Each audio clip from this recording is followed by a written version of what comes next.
Hi everyone, welcome back. In this lesson, we are going to learn a super useful trick, how to quickly merge multiple copper areas into one single region in EasyEDA Pro. When designing a PCB, sometimes we create several adjacent or overlapping copper parts. For example, different zones of the same GND network. If there is no need to keep them electrically isolated, we can simply merge them into one unified copper area. This not only makes the electric connection cleaner, but also makes it easier to manage and edit later. First, select all the copper area you want to merge. You can hold down the Ctrl key and click each copper area with your mouse.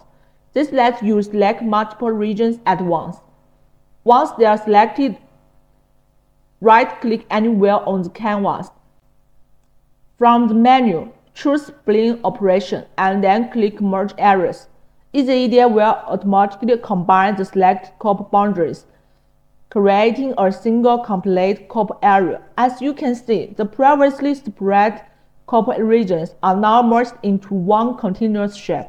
The edges are automatically adjusted to form a clean outline. Important note, this only works when all the copper areas belong to the same network. If they are assigned to different nets, EasyEDA will show an error and the merge won't go through. So before merging, double check that all your copper ports share the same net name. To sum it up, hold Ctrl and select multiple copper areas. Right-click, Blend Operation, Merge Areas. Make sure they are on the same net or it won't merge.